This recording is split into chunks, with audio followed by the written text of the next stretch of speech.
फगन सिंह कुलस्ते जी, श्रीमती रेणुका सिंह जी,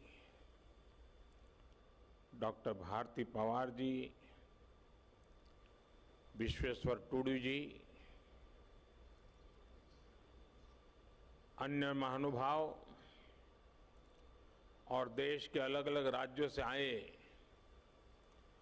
मेरे सभी आदिवासी भाई और बहनों, आप सभी को आदि महोत्सव की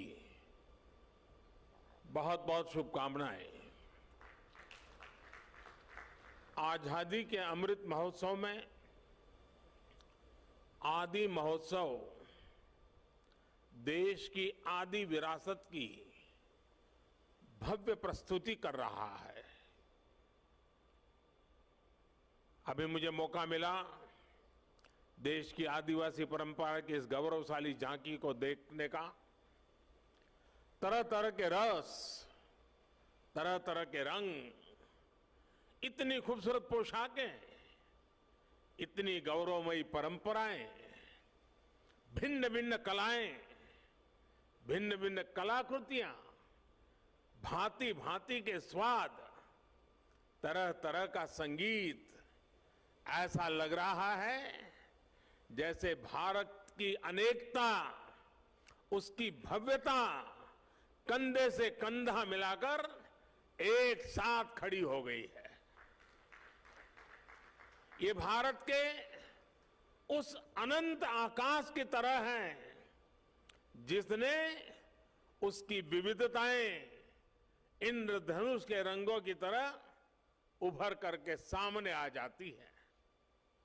और इंद्रधनुष की एक और विशेषता भी है, ये अलग अलग रंग जब एक साथ मिलते हैं तो प्रकाश पुंज बनता है जो विश्व को दृष्टि भी देता है और दिशा भी देता है।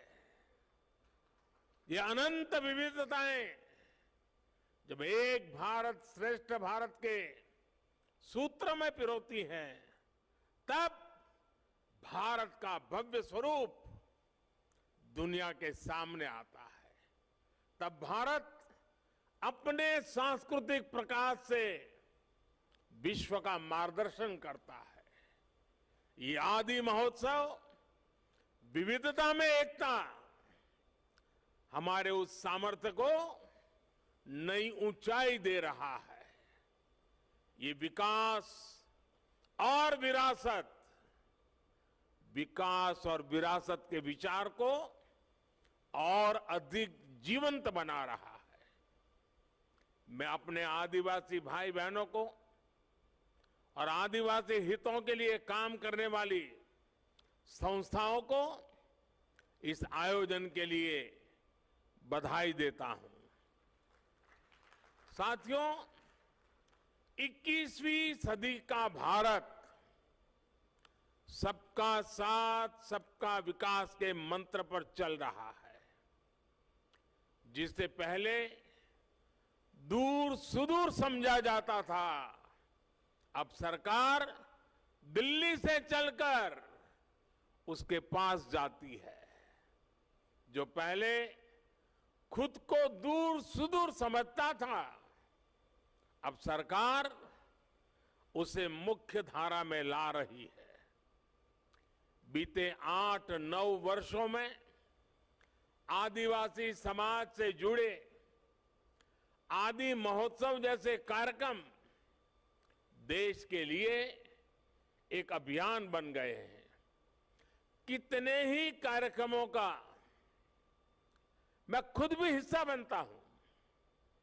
ऐसा इसलिए क्योंकि आदिवासी समाज का हित मेरे लिए व्यक्तिगत रिश्तों और भावनाओं का विषय भी है।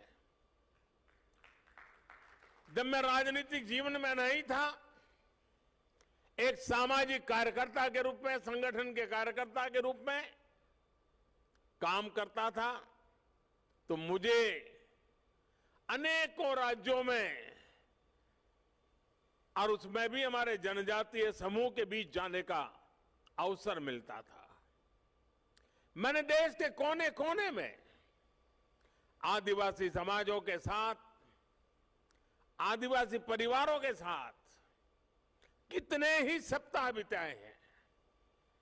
मैंने आपकी परंपराओं को करीब से देखा भी है, उसे जिया भी है और इनसे बहुत कुछ सीखा भी है। गुजरात में भी उमरगाम से अंबाजी तक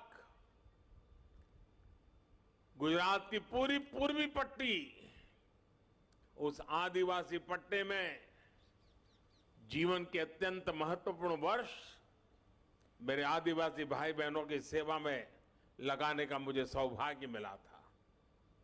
आदिवासियों की जीवन शैली ने मुझे देश के बारे में, हमारी परंपराओं के बारे में, हमारी विरासत के बारे में बहुत कुछ सिखाया है। इसलिए जब मैं आपके बीच आता हूं तो एक अलग ही तरह का अपनत्व मुझे फील होता है। आपके बीच अपनों से जुड़ने का एहसास होता है। साथियों, आदिवासी समाज को लेकर आज देश जिस गौरव के साथ आगे बढ़ रहा है, वैसा पहले कभी नहीं हुआ है। मैं जब विदेशी राष्ट्राध्यक्षों से मिलता हूं और उन्हें उपहार देता हूं, तो मेरी कोशिश होती है कि उसमें कुछ न कुछ तो मेरे आदिवासी भाई बहनों द्वारा बनाए गए कुछ न कुछ उपहार होने चाहिए। आज भारत पूरी दुनिया के बड़े बड़े मंचों पर जाता है तो आदिवासी परंपरा को अपनी विरासत और गौरव के रूप में प्रस्तुत करता है। आज भारत विश्व को यह बताता है कि क्लाइमेट चेंज, ग्लोबल वार्मिंग, ऐसे जो ग्लोबल चैलेंजेस है ना, अगर उसका समाधान आपको चाहिए, आइए मेरे आदिवासी परंपराओं की जीवन शैली देख लीजिए, आपको रास्ता मिल जाएगा।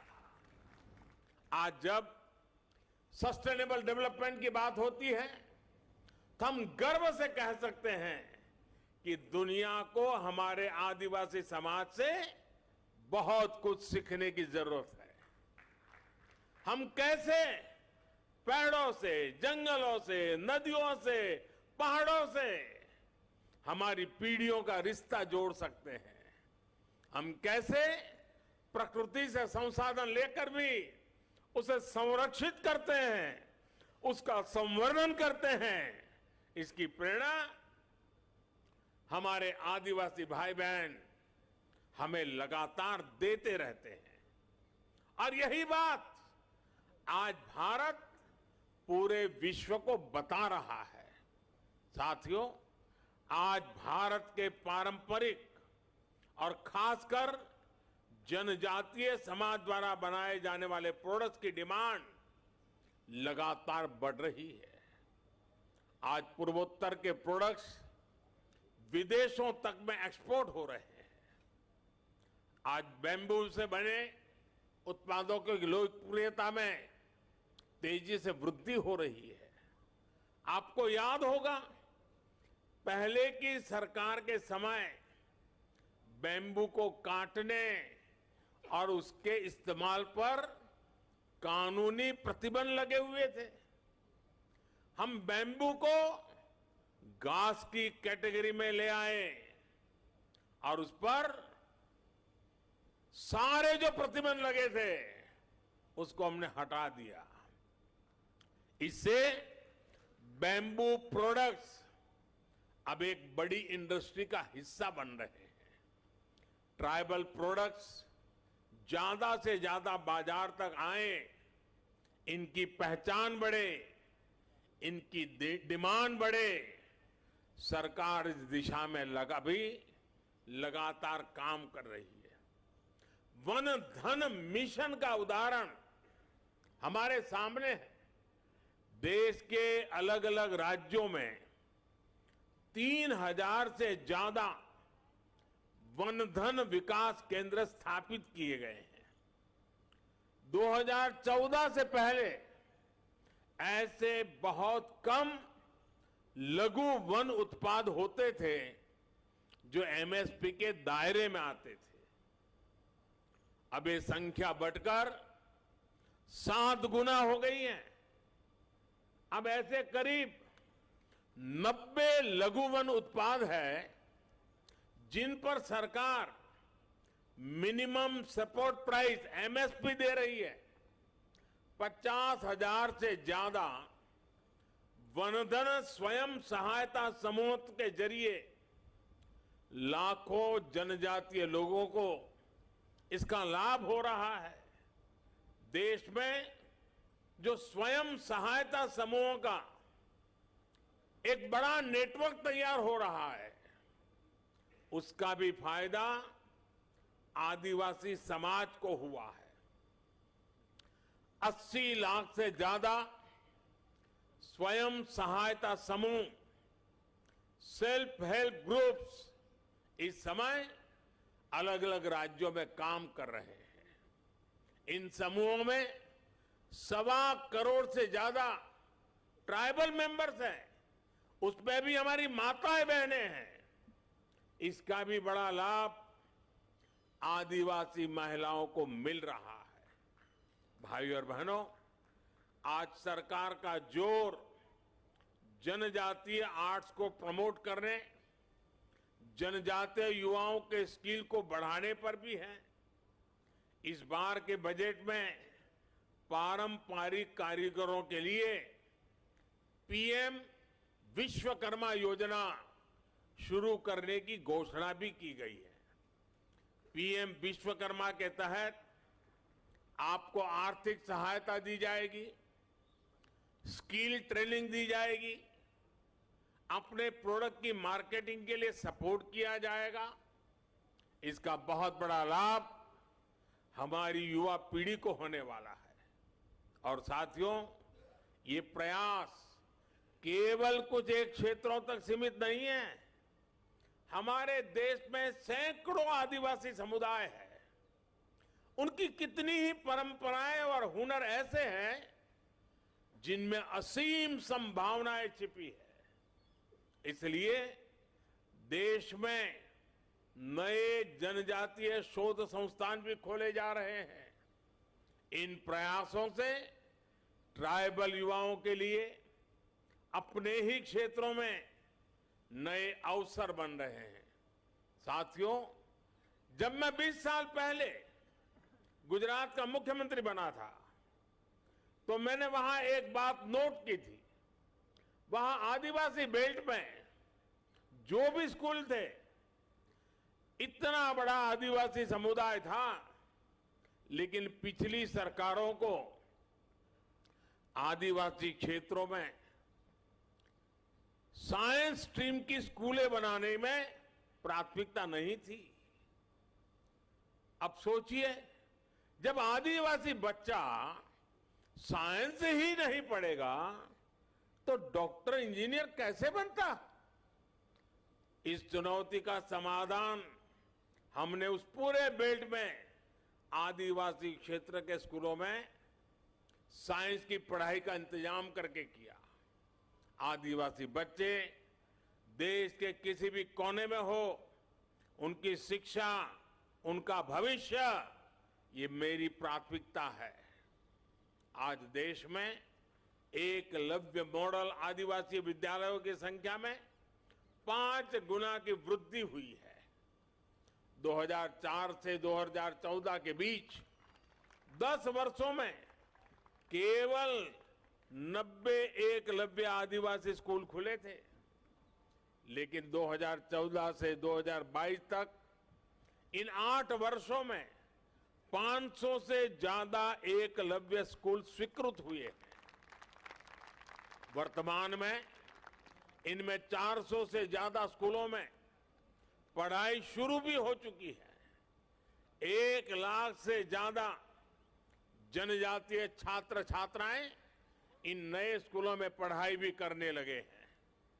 इस साल के बजट में ऐसे स्कूलों में करीब 40,000 से भी ज्यादा शिक्षकों और कर्मचारियों को भर्ती की भी घोषणा की गई है।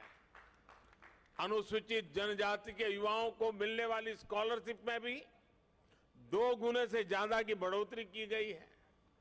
इसका लाभ 30 लाख विद्यार्थियों को मिल रहा है।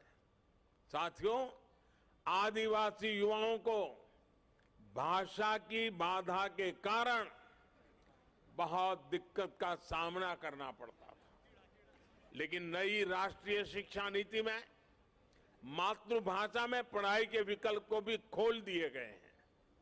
अब हमारे आदिवासी बच्चे, आदिवासी युवा अपनी भाषा में पढ़ सकेंगे, आगे बढ़ सकेंगे। साथियों, देश जब आखिरी पायदान पर खड़े व्यक्ति को अपनी प्राथमिकता देता है तो प्रगति के रास्ते अपने आप खुल जाते हैं। हमारी सरकार वंचितों को वरीयता, यही मंत्र को लेकर देश विकास के लिए नए आयाम छू रहा है। सरकार जिन आकांक्षी जिला, आकांक्षी ब्लॉक को विकसित करने का अभियान चला रही है, उसमें ज्यादातर आदिवासी बाहुल्य इलाके हैं। इस साल के बजट में अनुसूचित जनजातियों के लिए दिया जाने वाला बजट भी 2014 की तुलना में 5 गुना बढ़ा दिया गया है। आदिवासी क्षेत्रों में बेहतर आधुनिक इंफ्रास्ट्रक्चर बनाया जा रहा है। आधुनिक कनेक्टिविटी बढ़ने से पर्यटन और आय के अवसर भी बढ़ रहे हैं। देश के हजारों गांव जो कभी वामपंथी उग्रवाद से प्रभावित थे, उन्हें अब 4G कनेक्टिविटी से जोड़ा जा रहा है। यानी जो युवा अलग थलग होने के कारण अलगाववाद के जाल में फंस जाते थे, वो अब इंटरनेट और इंफ्रा के जरिए मुख्य धारा से कनेक्ट हो रहे हैं। ये सबका साथ, सबका विकास, सबका विश्वास और सबका प्रयास, इसकी वो मुख्य धारा है जो दूर सुदूर देश के हर नागरिक तक पहुंच रही है। ये आदि और आधुनिकता के संगम की वो आहट है जिस पर नए भारत की बुलंद इमारत खड़ी होगी। साथियों, बीते 8-9 वर्षों में आदिवासी समाज की यात्रा इस बदलाव की साक्षी रही है कि देश कैसे समानता और समरसता को प्राथमिकता दे रहा है। आजादी के बाद 75 वर्षों में पहली बार देश का नेतृत्व एक आदिवासी के हाथ में है। पहली बार एक आदिवासी महिला राष्ट्रपति जी के रूप में सर्वोच्च पद पर भारत का गौरव बढ़ा रही है। पहली बार आज देश में आदिवासी इतिहास को इतनी पहचान मिल रही है। हम सब जानते हैं कि देश की आजादी की लड़ाई में हमारे जनजातीय समाज के उनका कितना बड़ा योगदान रहा है, कितनी बड़ी भूमिका निभाई थी। लेकिन देश दशकों तक इतिहास के उन स्वर्णिम अध्यायों पर, वीर वीरांगनाओं के उन बलिदानों पर पर्दा डालने के प्रयास होते हैं। अब अमृत महोत्सव में देश ने अतीत के उन भूले बिसरे अध्यायों को देश के सामने लाने का बीड़ा उठाया है। पहली बार देश ने भगवान बिरसा मुंडा की जन्म जयंती पर जनजातीय गौरव दिवस मनाने की शुरुआत की है। पहली बार अलग अलग राज्यों में आदिवासी स्वतंत्रता सेनानी म्यूजियम खोले जा रहे हैं। पिछले साल ही मुझे झारखंड के रांची में भगवान बिरसा मुंडा को समर्पित म्यूजियम के लोकार्पण का अवसर मिला था। ये देश में पहली बार हो रहा है, लेकिन इसकी छाप आने वाली कई पीढ़ियों में दिखाई देगी। ये प्रेरणा देश को कई सदियों तक दिशा देगी। साथियों, हमें हमारे अतीत को सहेजना है, वर्तमान में करते हुए भावना को शिखर पर ले जाना है और भविष्य के सपनों को साकार करके ही रहना है। आदि महोत्सव जैसे आयोजन इस संकल्प को आगे बढ़ाने का एक मजबूत माध्यम है। हमें इसी एक अभियान के रूप में आगे बढ़ाना है, एक जन आंदोलन बनाना है।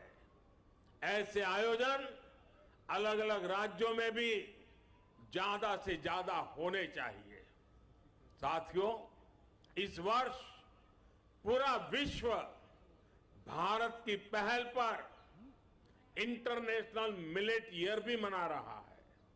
मिलेट्स, जिसे हम आमतौर भाषा में मोटे अनाज के रूप में जानते हैं, और सदियों से हमारे स्वास्थ्य के मूल में ये मोटा अनाज था और हमारे आदिवासी भाई बहन के खान पान का वो प्रमुख हिस्सा हो रहा है।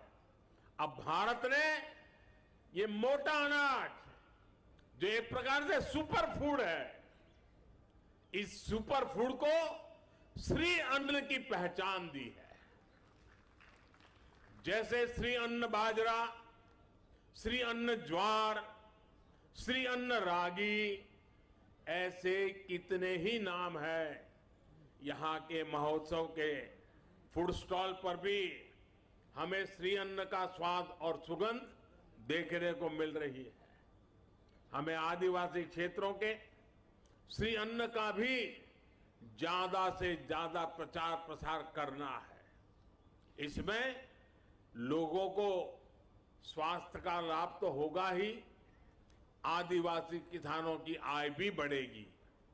मुझे भरोसा है अपने इन प्रयासों से हम साथ मिलकर विकसित भारत के सपने को साकार करेंगे। और जब मैं आज मंत्रालय ने दिल्ली में इतना बड़ा आयोजन किया है, देश भर के हमारे आदिवासी भाई बहन अनेक विविधतापूर्ण चीजें बना करके यहां लाए हैं। खास करके खेत में उत्पादन उत्तम चीजें यहां लेकर के आए हैं।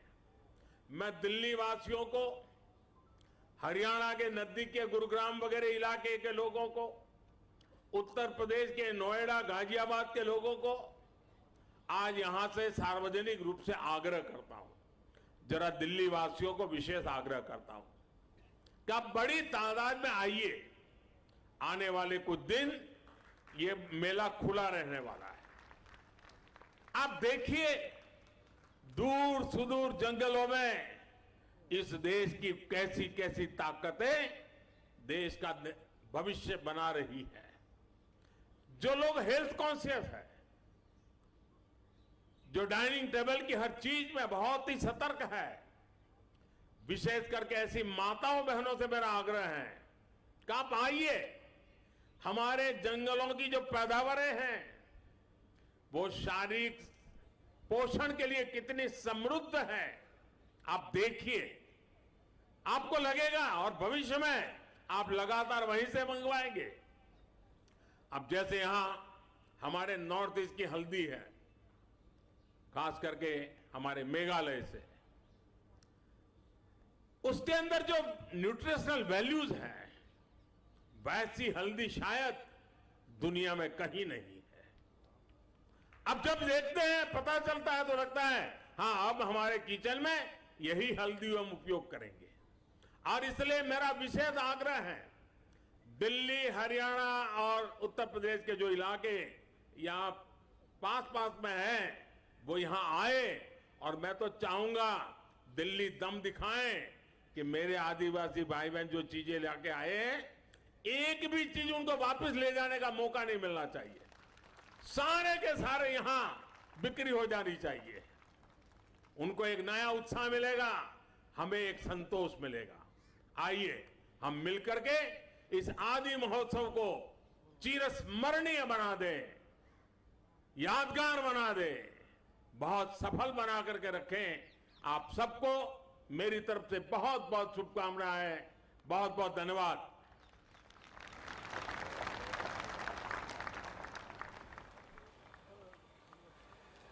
देवियों सज्जनों, आइए हम सब अपने अपने स्थान पर खड़े होकर करतल ध्वनि से